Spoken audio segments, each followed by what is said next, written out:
This month's episode is proudly sponsored by Bowring at Ingelheim. Welcome back to Maximum Production, a Holstein Friesian New Zealand podcast about everything to do with cows. I'm Amelia, and today we are talking about mental health on farm and the tools you can use to ensure farmers can stay farm strong under pressure. So joining me today is Kane Briscoe, a Taranaki dairy farmer and author of the best-selling book Tools for the Top Paddock, and Gerard Vaughan, who's Farmstrong's program director and founder. So thank you guys both for joining me today. Thank you. So, in my opinion, farming is one of the most rewarding but stressful jobs, and having tools to help get you through the tough times can help make those good times even better, especially at this time of the year. We're in the middle of calving. Everyone's suffering from a bit of lack of sleep and stressing about the weather. So it's possibly a good time to have a bit of a chat about how we are mentally coping with things on farm and how we can improve our work ethic and what we're doing to make things easier for us going forward. And we'll start with Kane. Do you want to give us a little bit about your background and how you got to where you are today? Yeah, thanks, Amelia. I actually grew up in town, believe it or not, and I was lucky enough to have an uncle that owned a dairy farm, so I developed a passion for the land and animals pretty early on in life, and at 17 left school, and yeah, I've just clocked over 21 years of farming. Yeah, wow. Started out sheep and beef actually for 5 years. We won't hold that against you. Yeah, I turned to the dark side and went dairy farming at about 23, I think it was. So I worked my way up pretty quickly to 50-50 share milking after 3 years and was a herd owner for 9 years, I think it was. And 4 years ago, sold my herd and I've gone back to contract milking and invested my money elsewhere. But yeah, I guess here I am, probably at the age where life balance has become a lot more important to me in the last few years. So I'm on a small 200 cow farm, contract milking in a beautiful location in North Taranaki. So yeah, I'm happy, the family's happy, and yeah, it's about to get really busy though in a minute. We were talking about this just before we started recording. So when Kane's name got put forward to me, I didn't recognize the name until I saw the book cover. But when I did a little bit of research, he says his grew up farming with his uncle. Well, his uncle was the breeder of the Kōwhai Ayrshire stud, which used to show throughout Taranaki the same as my family. So it was quite a cool little link back to my roots and the Ayrshires, which sadly I don't deal with anymore, but quite a cool little link there, which was neat. Yeah, I've always had a soft spot for Ayrshires ever since then. So it was a great way actually to learn about what a good cow looks like and some of the traits and things to look for in animals. So it was a really good learning curve being around that growing up. Yeah, pedigree breeders do look at things a lot differently to your commercial farmers, so it definitely would have been a bit of a change. So, Gerard, do you want to tell us a little bit then about your background and how you got to where you are today? It's probably two threads, I think, that have contributed, and probably not dissimilar to Kane. I grew up in city in Wellington, but I spent a lot of time on my cousin's farm in Ohoka, which is out of Wairua near Lake Waikaremoana. At a young age, developed a real love of things rural and learned how to have a really good holiday on a farm. And I think the novelty of doing a lot of the work from a city made such a big impression on me. I mean, obviously, the reality of farming is one that I don't have that background, but I think staying in touch through my family and also through my friends, realizing that actually the whole nature of farming from 50 years ago when I was spending time, it's completely changed. It's a really complex business that alongside that love that people have can take a real toll on people's mental health and well-being. So in terms of my own career background, that was my interest, was around how people live their lives and cope through ups and downs and how they stay in a good space to achieve their goals in life. So I come from a mental health and well-being, a health promotion background. That's been a very strong interest for me. And I think particularly designing programs around how we take some of these ideas and knowledge to where people are living their busy lives and in very practical ways share knowledge and learning. And I think really take away some of that historical fear and openness around the topic of how you look after your top 2 inches to have the best life possible. I love the fact that we're now in a different climate around that than the one that I grew up in. My generation we weren't brought up to be comfortable with those conversations, but they're just so important. Yeah. No, that's about right. And when it was back in the day, people weren't comfortable. And it's only really recently changed with the development of Farmstrong and rural sport and things like that, that people have actually started to realize that it's okay to talk about these things and it's okay to not be okay and ask for help or realize that what you're dealing with, there are other people out there that are dealing with similar things. And so it's not a bad thing to be like, maybe I need to get help. Like most of our listeners know, I have a strong farming background through and through. My father suffered from severe depression my entire childhood. So we had a lot of open discussions in our family about mental health and different things that you could go about it. And we did a Gypsy Day special last year. And one of the guys that I spoke to was my brother, who's dairy farming, and he suffers from depression and anxiety. And it was so great having him on. And he was just so open about talking about it. So I think programs like Farm Strong and the book that Kane wrote in his Farm Fit program is all ways that farmers can use as tools to put in their tool belt to improve their well-being on farm and their processes on farm to make sure that they're in the right mindset to be able to actually do their job. So, Kane, do you want to just tell us a little bit about ways that you are proactive about your health and well-being on farm and what works for you? Because not one size fits all. Yeah, absolutely. It's just like looking after a cow, really. It's easier to be proactive and do an easy treatment rather than fix her up when she's actually gotten sick or got into trouble. So, sort of look at myself the same way, always have an outlet that's off farm. For me, sports has been a massive part of my life and continues to be. So, a reason to get off farm for me has always been sport and fitness, whether it's playing footy or going for a run, something like that. That's always been really important for me, just to have a mental break, I think, something to take your mind off the stresses and the worries of the farm. And, when I'm physically active, I'm quite competitive.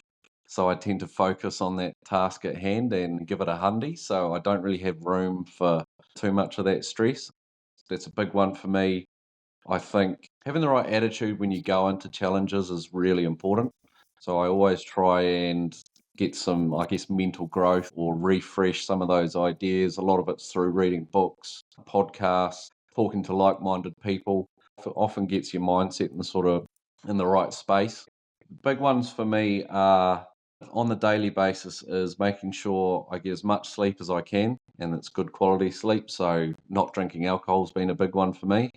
I notice even if I have one or two beers, my sleep quality isn't as good. Unlike I used to drink a lot during spring to get through it. But I actually reverse that and virtually don't drink at all during spring, so I get a good quality sleep. And what I put in my body, making sure I'm getting plenty of water and electrolytes has been a real big bang for buck thing I've done over the last 5 to 10 years. And nutrition, eating the right foods that are going to give me what my body needs, because when I look at my watch, end of the day during spring, I've done upwards of 30,000 steps. You're getting close to running a marathon virtually with the energy output. So it's actually, when you frame it like that, we put out a lot.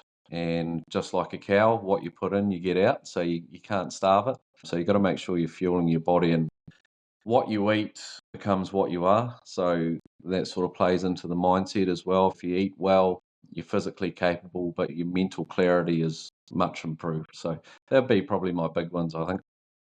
I think that also goes on to the aspect of how many dairy farmers out there don't stop during the day, especially Mm. during spring. You're lucky if they're in by maybe 11 o'clock to grab a quick breakfast and then they're straight back out the door.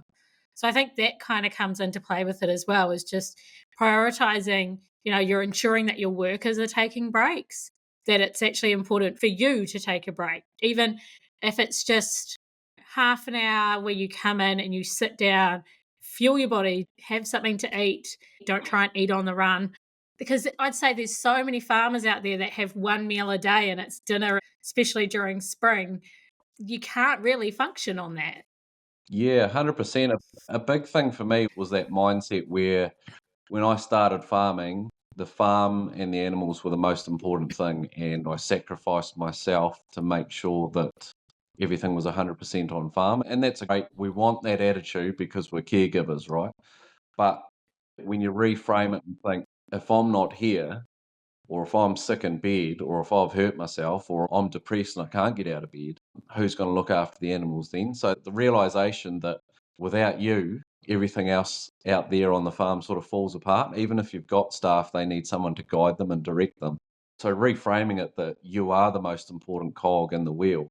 You know, you are more important than the cows because they rely on you. So it's even more important that you look after yourself. That's sort of how I reframed that whole thing. And it took a bit, takes a bit of work to reframe that because that's just, as farmers, we sacrifice ourselves to look after everything else out there. But at the end of the day, we've got to walk out the door and be as close to 100% as we can be. Sometimes that's 70%, but you want to be reaching that potential, you know, and then you can look after them better out there. So yeah, just reframing it, I think, is really important.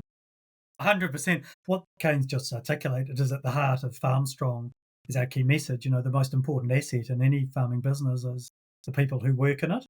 And really, all we're wanting to do is to prioritise the systems that you need in place, as Kane's outlined for him, alongside all those other fantastic systems farmers put in place to look after their land, produce, and stock, so that their stock thrives. But really, through Farmstrong, we're really wanting to promote what are some of the ways that farmers are proactive, putting systems in place so that they can thrive and be personally sustainable, which means they can achieve their goals, but also just be better people, as Sam White, like our ambassador, says, and live happier and healthier lives and be in it for the long haul. I think that's right in the be better people sense, because I think the other way to look at it is that your workers potentially feed off your energy, right? So if you're in the mindset where you're getting really grumpy because you're not getting enough sleep or you're not eating, they're going to feed off that. So then they're not going to be putting in the effort that you require for them to put in to be able to actively do their job in a safe way as well. If you're starting to get really grumpy, which anger is quite a strong sign of depression and anxiety. And so if you're reflecting that on your workers, then they're going to reflect that back on you, where they're going to start shutting down. They're not going to communicate with you, and then they're not going to be doing their jobs properly either. So it's this big cycle. Yeah, you are the most important, because not even just the animals, it's thinking about how your behavior affects your workers' behavior as well. Absolutely. Yeah. It's a vicious cycle once you're in it. So Gerard mentioned the top 2 inches of farming. Do you want to talk a little bit more about that and what that means? So I think for me, like when we think about farming and being proactive with our health, everything is physical, right? So it's the food we eat, the fitness we do, the jobs we do on the farm, even planning and paperwork and all that sort of thing. They're all physical things, but it's controlled by the old computer up here. So if we don't have our mindset right, our process for thinking up here and even regulating emotions, things like that, if that's not set in stone, then the body will follow the mind, if that makes sense. So it's really important to start up top, and that sort of flows throughout the body and into everything around you. As you touched on before, everything is energy. So your cows pick up on the bad juju as well. It's not just humans. So for me, yeah, the top 2 inches is where you start. Start with the right mindsets and attitudes, and that flows into your daily habits and that sort of thing. And you can't have good physical health without a good mindset to start it. And likewise, I don't think you can have really good mental health without doing physical things to support it. So they sort of go hand in hand together, I Yeah. I love how you called yours a computer. I call mine a hamster. think. I always describe it as when my anxiety starts kicking in, it's when the hamster starts just throwing everything out the window and swearing. So it's trying to calm the hamster, trying to make sure that the hamster sits on his wheel so he continues to tick over. And Yeah. then from there, you can start putting everything back into its box. It's good that yours is a computer and not some crazy hamster like what's running around in my head. Some days.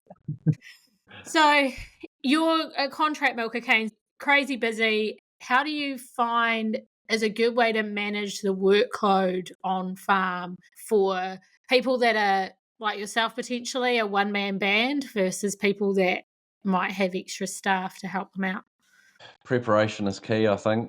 Proper prior preparation prevents piss poor performance. The 7Ps is something that comes to mind when I think about that. And yeah, you got to be really prepared and well set up. And at the end of the day, there's going to be days where it all goes out the window. So for me, it's enjoying the easy days when they're there, but knowing that there's going to be days where I don't stop and you're out there, God knows how many hours of the day. I think that comes down to, again, the top 2 inches, making sure you've got some ability to cope with that. So the things around you in your life, you've got some support there, whether that's a partner at home or friends and family that can cook you a meal or light the fire for you or come and give you a hug when you're crying on the couch, whatever that may look like. It's really important when you're a one-man band. Could be neighbours, whatever. Yeah, regardless of how prepared you are, the shit's going to hit the fan sooner or later. But yeah, good priorities, good preparation avoids a lot of that. You can handle a couple of days a week that's an absolute shitstorm, maybe even 3. But when every day becomes that, which I've been there before, it gets really tough really quickly when it's day after day. There's no let up. And I think that's where people really struggle. There's just not enough in the tank to cope with that no matter what you do. So I think, yeah, having a good farm system, some good procedures on farm, good policies, making sure that you've problem solved issues from last year is something that I've been really big on. So every 3 months I sit down and go through the last 3 months basically and make a note of what went well, what went wrong, what could be improved on for next year, and keep a record of that. But I really problem solve the issues. I think that's super key, not superficially problem solve them. Keep asking why is this happening? Often the true problem is quite a few layers down. I think that's really key to running a successful one-man band or somewhere where you're not highly staffed, is making sure that you keep improving it year on year and you don't have those, I'd say, the tedious problems like lots of milk fever or things like that just ruins your life in springtime. So again, yeah, prevention is better than cure. I guess that's the big ones for me. So that's that fence at the top of the hill, not an Yeah, ambulance at the bottom. 100%. That's it. I'm a list person. I have to-do lists for everything. And hmm I'm interested for your opinion on this as well, Gerard, because I'm sure that every single farmer does this differently. But do you find that like writing stuff out works for you, is trying to get it all out of your head versus trying to think about, oh, this needs to fit into this box and then this needs to fit in this box? I have a work colleague here where she'll write things down that she's done just so that she can have that gratitude of being able to cross them off.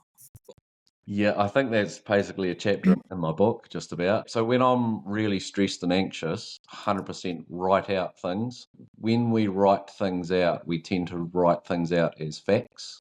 But up here, all sorts of thoughts and catastrophizing happens.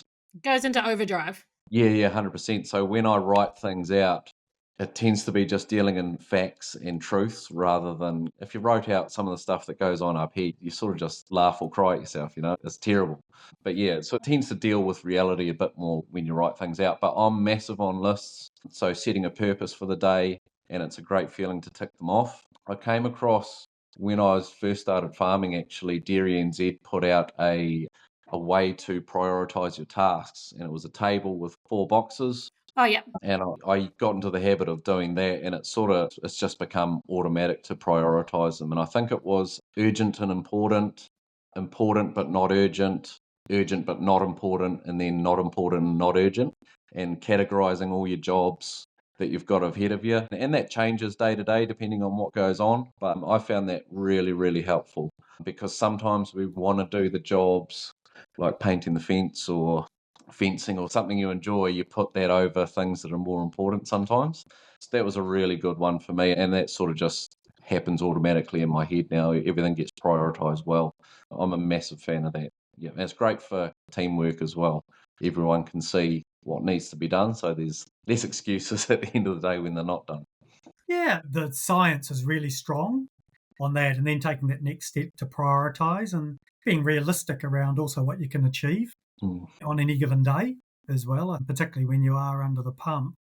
Actually, the other one that we've heard, that little framework that a number of farmers really like, is often there's a lot to worry about in a farming business, a lot outside your control, a lot of uncertainty, a lot of things can change quite quickly. And a very simple framework around writing down the things that you can control and the things that you can't.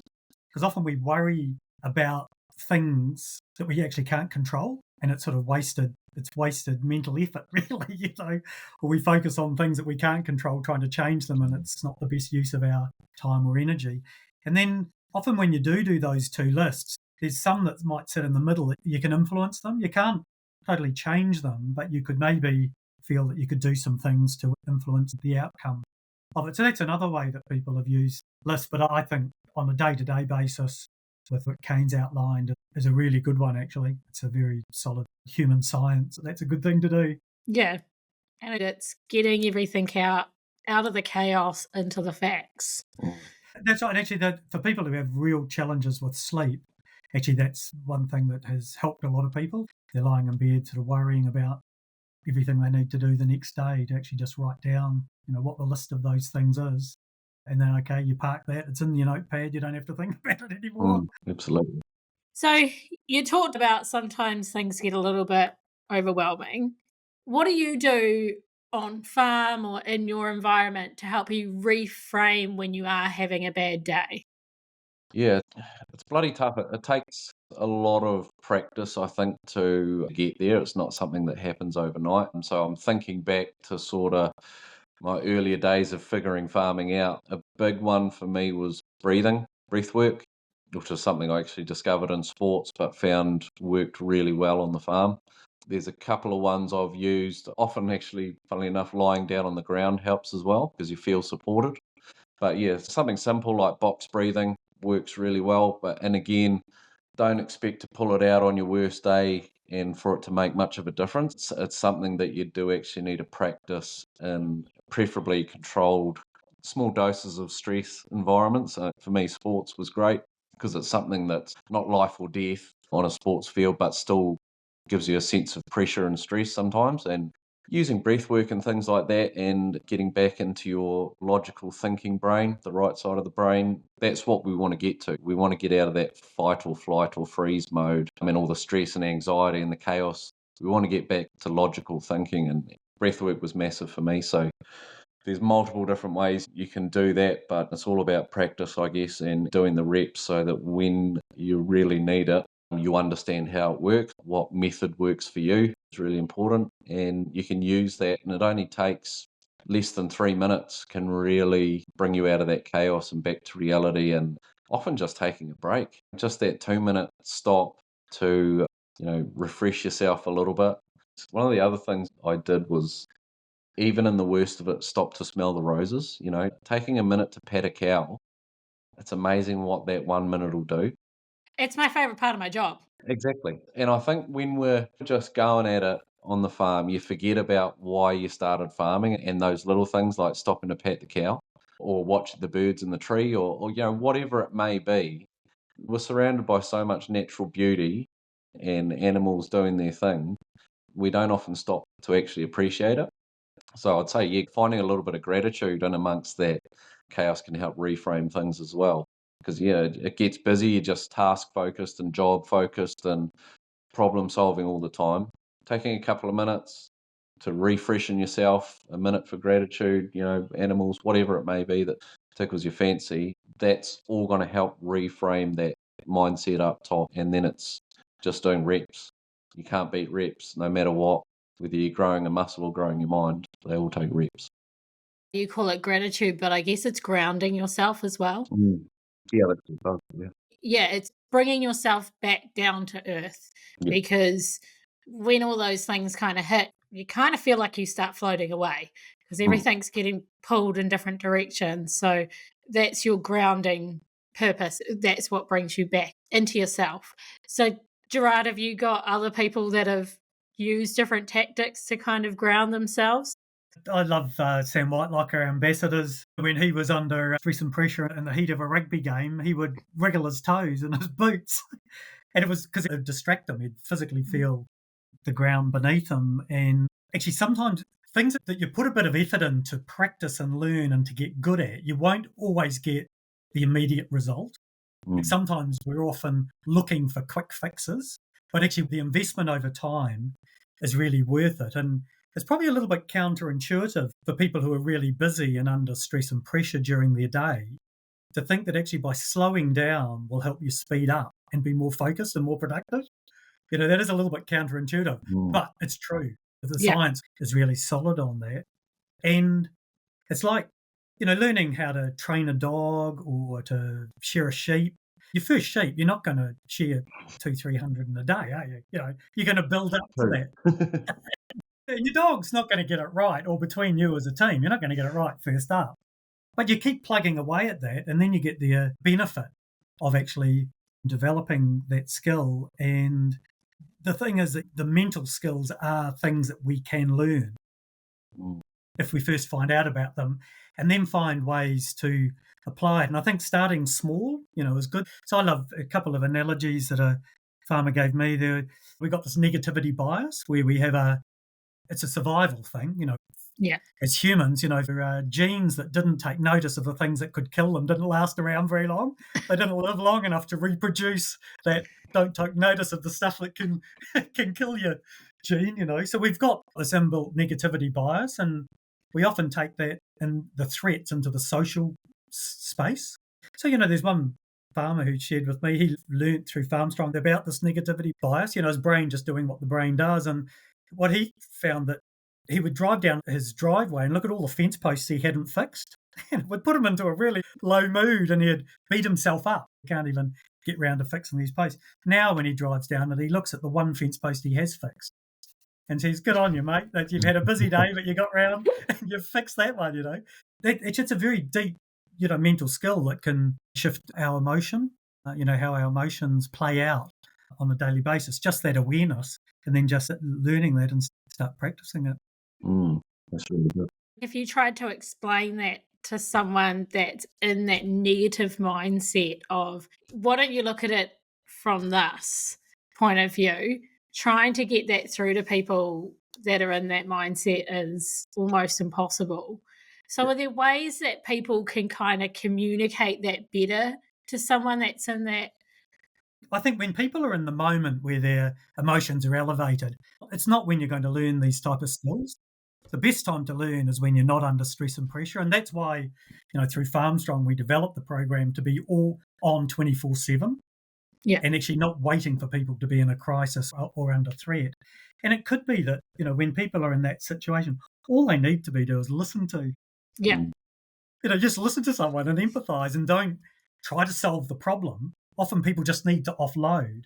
And then sometimes even that act can bring their emotions down and be in a, much better space. So I look at farmers who've, even though when they're really busy, they make time to be available and listen to other farmers. That's awesome. That's oxygen for the soul when someone genuinely listens to you. Yeah, no, I totally agree. And it's that when you're under the pump, you're in that survival mindset. You're in survival mode. And people don't have the capacity to think about tomorrow, or let alone learning a new skill or reframing their mindset when they're in survival mode.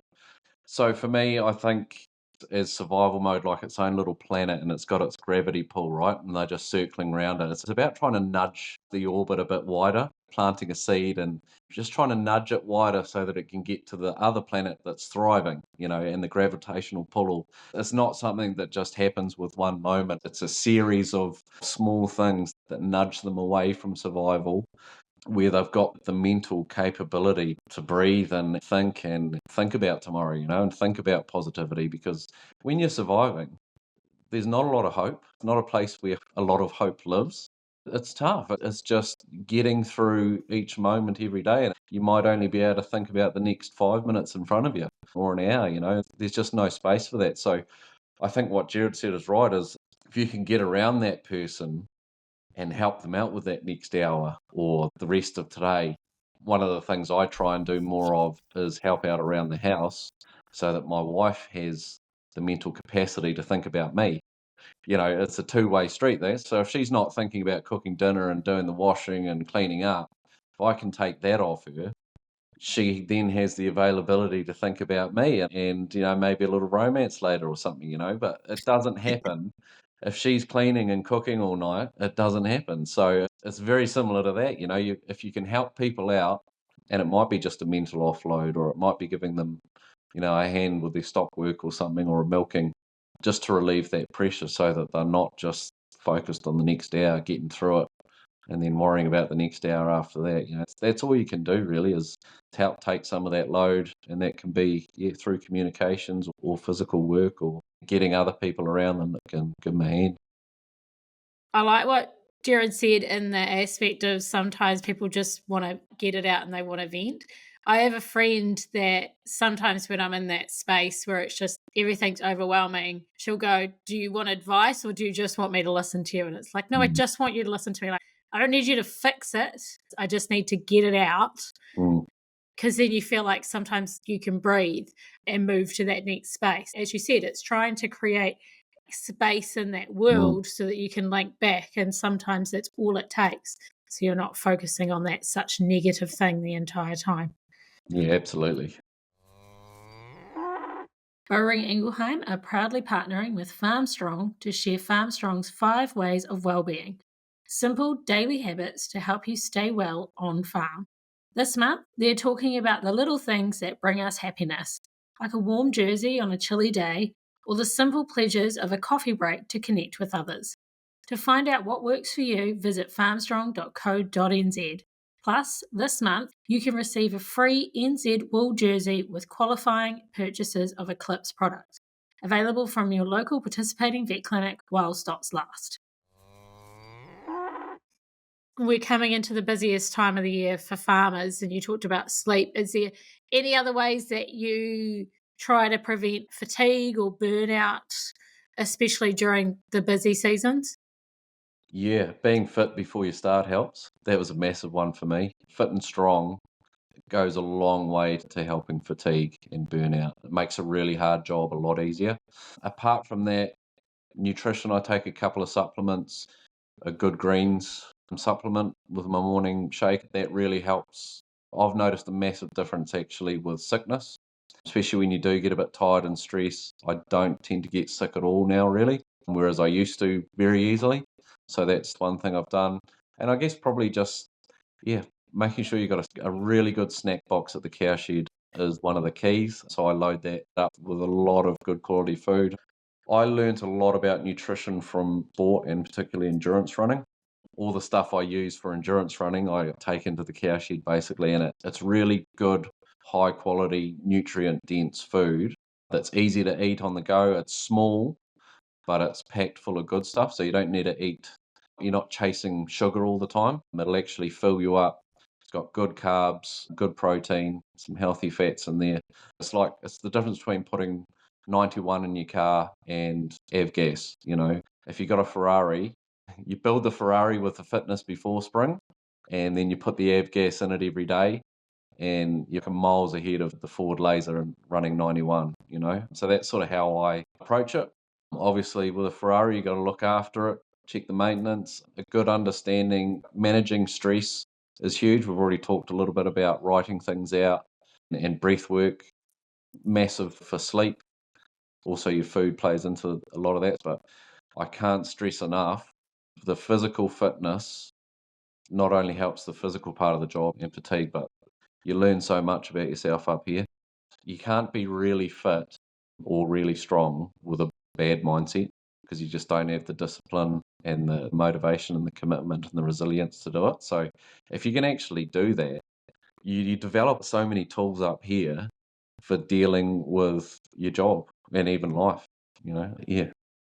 I think that also goes into the aspect of like being kind of fitter and stronger before you go into that busy season, possibly also helps reduce those chances of injuries and accidents happening, because a lot of farmers think they're fit and a lot of farmers think they're strong, and then they go and try and lift that 50-kilo calf in a trailer, and then all of a sudden you put your back out because you haven't thought about the long-term effects of what you were doing or making sure that you're doing things in a safe way.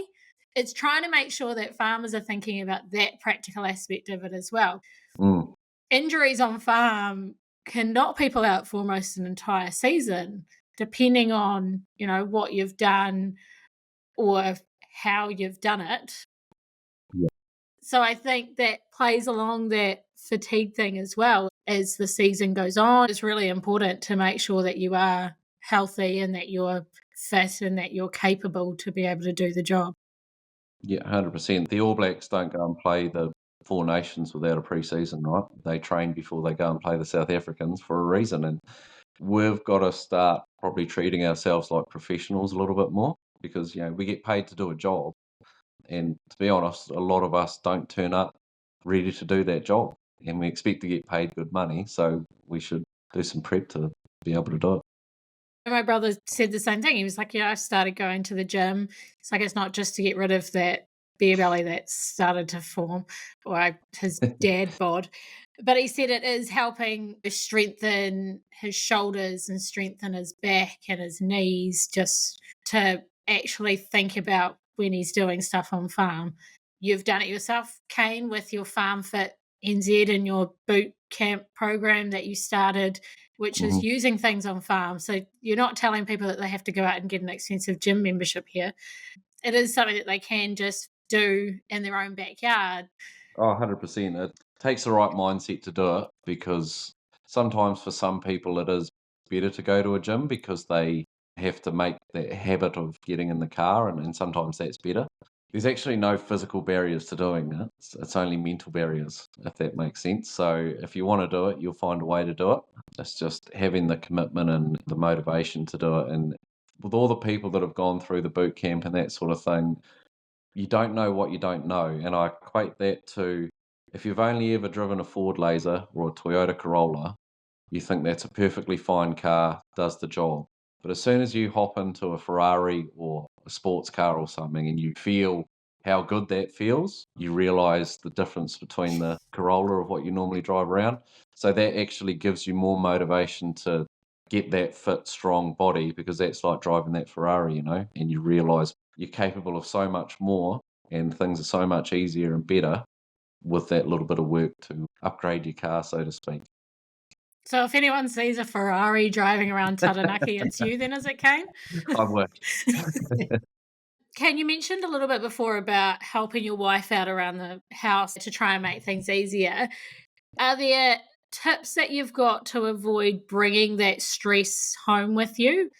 Yeah, that was a real difficult one for me because I was that guy that brought all that stress and worry home with me. And for a time there, I was a pretty poor partner and a pretty poor dad because of it. Because I'd be sitting at home having dinner and I was just constantly worrying about the farm and stressed out and grumpy and short tempered and all those sort of things. It's bloody hard work to turn that around. And again, it takes a lot of practice, but I guess again, writing things down, and Jared mentioned before the controllables and the non-controllables, I think is where this comes in and becomes really important. Often you're worrying about the weather or the payout or the financial stress or things that have happened on farm and you keep worrying about them. Whereas if you actually leave the past in the past, so to speak, when something happens, you've got to put a full stop on it and write a new sentence. I was terrible at that. Like if I had a bad day, even if it was in the morning, one thing happened, it would ruin the rest of my day. So I really had to learn to put a full stop on that moment and leave it there so the rest of the day could had the opportunity to be good still. It doesn't mean it's going to be a great day, but you got to give it the opportunity to be good by leaving that bit of crap that happened behind. One thing I did actually do was I used to have a bit of a temper on me as well, was when something really pissed me off, and quite often you see this in the cow shed if you get a kick from a cow or you got a heifer that's just ruining milking, set a bit of a timer. And I actually for a few times set a timer on my phone, just like 30 seconds or a minute, where you can swear the house down, kick a wall, actually get that frustration and anger out, which I think is quite a good thing for men to do. Get it out, but put a timer on it where you got 30 seconds, go to town, kick a post, whatever you want to do, get it out of you. But once that timer goes off, you have to stop and leave it there and take a bit of time to whether it's breath work or whatever, refresh, reset the mind and go, okay, that was a shit show. I've done my nana, I've had my fun, and now it's time to carry on. And because I think if you don't get it out, it just builds in here. Just hang on to it all day and you're just pissed off all day. So that was something that really helped me. And then I think the same when you need a trigger when you get home. And so for me, it's taking my gumboots off, and that's my trigger point. For other people, it might be driving on the quad bike home from the cow shed, where you go, right, this is the line, between work and home. And, the quad bike's probably a good one because you've got a few minutes to process the day, think about what you want to think about, enjoy the scenery on the way home or whatever. And when you turn that quad bike off, that's your trigger, right? I'm home now. It's time to be dad or husband or wife or whatever that may be. Yeah, I think a trigger is quite helpful to put a full stop on the day. You might have paperwork to do or whatever at home, but you just try and leave some of those stresses behind and you pick them up again when you put your gumboots back on or whatever. Doesn't mean you can't converse about the farm or whatever at home. It just means that stress and worry that you hold on to or that makes you that grumpy bugger at home, it's got a place to live. That's probably my top couple of things. I like that. I guess it's how you deal with it and how you move on from it that makes the difference between processing and being in that good mental state versus not processing and turning that into a bad day rather than a bad moment.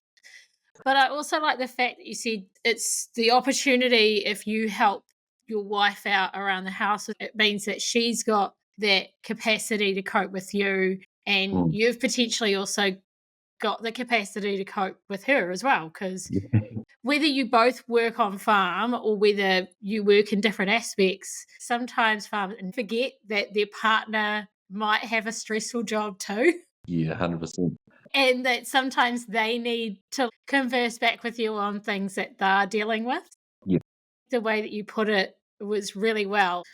Yeah, I think it's also really important to tell your partner that you've had a shit day because I didn't used to. I still struggle with it a little bit because I feel like I'm putting my mental load onto them. But what you're in fact doing is letting them know what state you're in so that they can actually help with that instead of getting them to mind read or think they've done something wrong. If you say, look, I've had a day from hell, sorry if I'm a bit grumpy, or I'm a bit elsewhere. If you let them know, they're probably going to try and help that out rather than think they've done something wrong. Because, you feel the energy when someone walks in the room. If you communicate it, it goes a lot better than leaving it up to chance whether you're sleeping in the same bed at the end of the night sort of thing. And if they've had a bad day as well, then instantly you've got something in common again, something that you can talk about and offload on each other. Whereas if you don't, you both just hold on to it. And it's a lot easier. Quite often when you're having a bad time of it, it's good to know that someone else is too. As bad as that sounds, it's good to hear that other people are having a shit time and just makes life easier. And likewise, if they've had a really good day, maybe they've got a bit more energy to give to you or pick up the slack around the house and that sort of thing. So it's all communication. And I think it's also important, like you've got young kids, and kids feed off your energy as well, the same as what Mm, animals do and staff do. So if you've had a bad day, it's knowing how to compartmentalize it so that when you do come home, you're not offloading that on your kids either, and making sure that they understand that, yep, stuff happened out on farm, but me and you, we're good. mm. Which I think potentially farmers find it they're able to communicate a little bit with their partner on how things are happening, but they don't understand the impact that that actually has on their kids. So it's actually learning how to communicate that with your kids as well, which isn't easy. Young kids, some don't understand, but they do want to understand.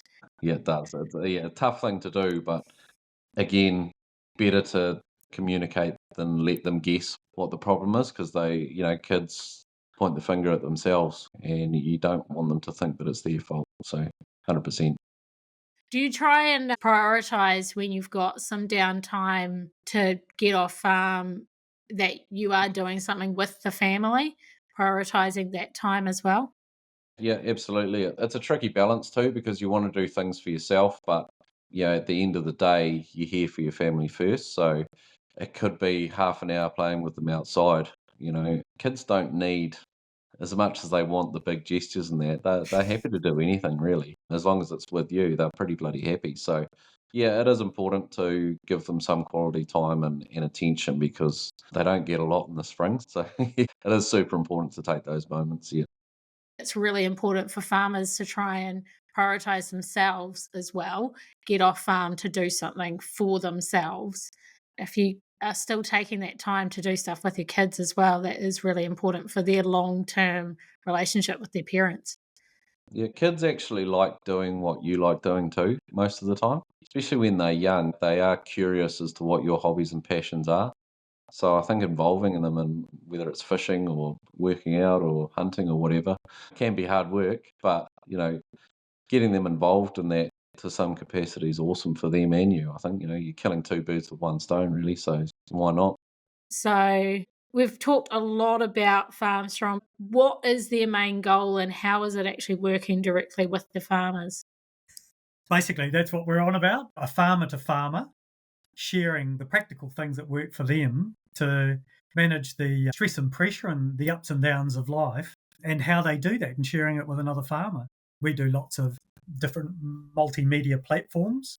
So we don't expect farmers to come to us. We're really using a lot of information and events that farmers are at already or they're going to for their farming information. And we're making sure that we're there as well, sharing exactly what Kane's done today is what are the practical tips. And I think part of that is saying why it's important. But if you convince someone why it's important, then how do I do it? And I think that's where Kane has gone, deeper into some of the actual methods that work for him and how he does it. There is strong science behind this, similar to what you learn about the science of breeding the best sheep and breeding the best cattle. What do you feel like Farmstrong's achieved to date and kind of where's your next step moving forward? Yeah, sure. So actually, that we know because we measure our impact and what difference we're making, and because we're wanting to learn as well and get better at what we do. Before we launched, we had a random sample of 450 farmers. We ring them up, and we've got a dashboard of wellbeing behavioural measures, and we repeat that study every year. And so we know that over the last 7 years, between 15 to 17,000 farmers Wow. attribute an improvement in their well-being to their involvement in Farmstrong, so to something that they learned through Farmstrong that they then applied in their life. So for us, that's probably the return on investment that people who are putting money into this.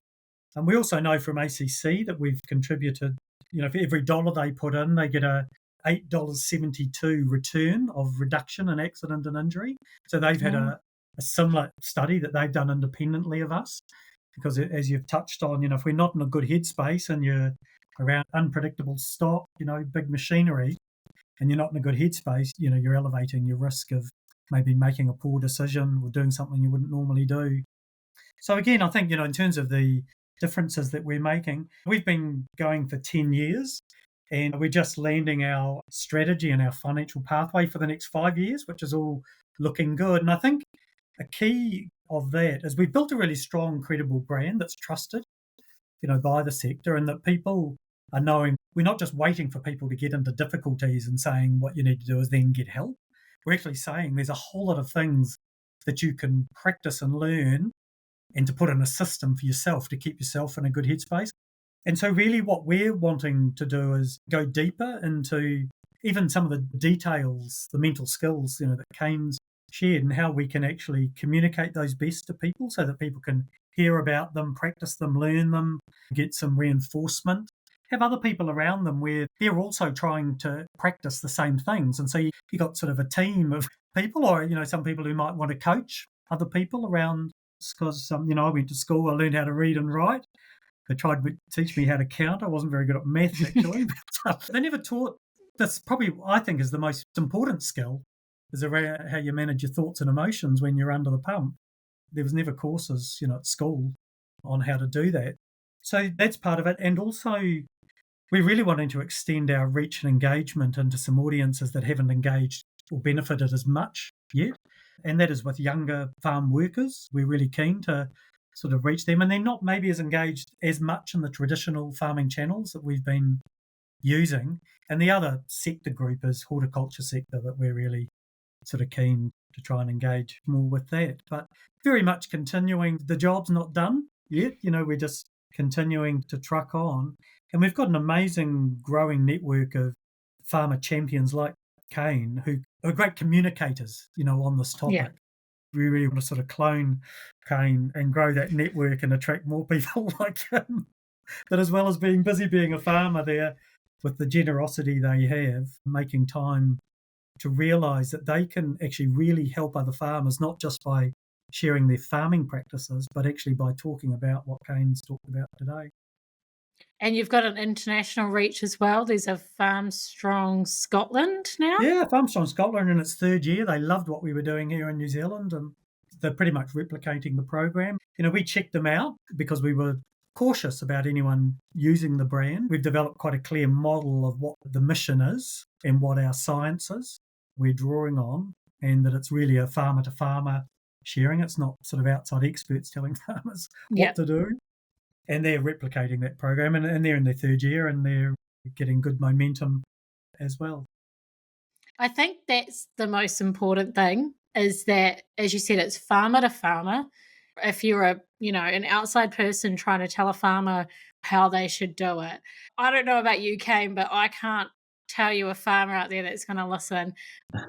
Farmers themselves are their own breed. Like, regardless of, I don't care if it's a white fluffy thing or if it's a cat, like, they see the world in such a different way to people that, live in an office for 9 to 5 and things like that. So I think being able to communicate farmer to farmer is so important. Yeah, it's probably the only way, to be fair, isn't it? We're a pretty stubborn bunch, so don't like being told by anyone that's not a farmer what to do and how to do it. So yeah, it's absolutely the key. And what we've learned through the 10 years of Farmstrong, there's a hell of a lot of wisdom, as we've heard today from Kane, around this topic. It's just that it wasn't a normal conversation when farmers got together, when they were talking about farming, to include. And, when we started 10 years ago, it would have been unusual at a farming event for this topic, anyone to be talking about this topic. Things have changed so much in the last 10 years that it's unusual for it not to be. If there isn't space to then also be talking about, mental skills or how you're proactively looking after yourself, or having a farmer sharing their story or getting some tips out there. I really take my hat off to the agriculture sector for moving so quickly and framing this topic and elevating it up as just as important alongside all the other really good stuff that's shared. The space that we're occupying is actually learning some things that you can do and practice, and that actually make a difference. That's why we call ourselves Farmstrong. So we're strengths-based. We're looking at the innate ability of humans to adapt and get better at things and want to achieve their goals and learn all the things they need to do that. And we have really just elevated and gone deeper around some of these skill-based in terms of what it is that people do to actually then take action to make a difference. So it's not just talking about it, it's actually what are we doing? 100%. I just have one question that I'd really love the opinion of both of you on it, is for farmers that are out there and they might be struggling, what do you suggest as a first step for them to take towards getting to being farm strong themselves? For me, the hardest thing is pride. Pride gets in the way of a lot of good things. And for me, my biggest hurdle was pride. I was too proud to say anything, too proud to do anything. So get over the pride. I think a lot of that comes down to honesty, being honest with yourself, really honest, and also finding hope. If you can be honest with yourself and see some hope, you got to have something, I guess, worth putting your pride aside for, maybe, is the way to put it. But I think that's definitely a rural male thing, is we're too bloody proud. And it's a great thing to be proud, but when I look back at my life, my pride has got in the way more often than it's probably helped. So yeah, for me, I think, swallow your pride and you'll be better off for it in the long run when you're in that place. I like that. Pride's definitely something that I think holds a lot of people back. Mm, So learning how to move forward. Gerard? I think actually, even if you're working by yourself, you're really forming a team around you of people that support you and are part of your team. And you can be part of someone else's team as well. If you've got a team of people around you and there's people that you trust in that team, tell them what's really going on for you. And often when we're the most honest with people is that when we can get some clarity around what potentially some of the solutions or next steps might be, when we're just having someone that's listening to us and where we feel really to talk about what's really going on for us. So I think first, if you've got some people that you trust, or if you're intuitively picking up that someone else might benefit from a conversation where you could be the listener, step into that space if you're confident to do it. And you don't have to solve the problem, just be there to listen to them. And sometimes you might have the first attempt may not work all that well, but come back again, check in with them. I think if someone either doesn't have that trusted team or they're feeling quite isolated or they're really feeling quite overwhelmed, then I think that's where reach out to the Rural Support Trust. There's great people who work on that. I think if it's starting to take a toll on you physically, it's good to go and see your GP because it may be that some of the things that are driving that, there might be some physical stuff just going on as well that's worth getting checked out. You just don't want these things going on. You want to get onto it because they can take you into more complex spaces and it can take longer to get out. Yeah, finding the people around you, a support system is really important. There's nothing wrong with reaching out and just letting people know that you need to talk. So thank you again, Kane and Gerard, for giving up your time to talk about mental health, mental skills on farm, and you've given us a lot of tools to add to our farmer tool belts to hopefully make life easier when things start getting a little bit tough. If you want to know more about Farmstrong, we'll link it in our show notes for their website, and you'll be able to find on there their toolkit and your schools toolkit. And if you are interested in reading Kane's book, I believe it's available anywhere you can get a book in New Zealand. Could be. Yeah. A great read. I really endorse it.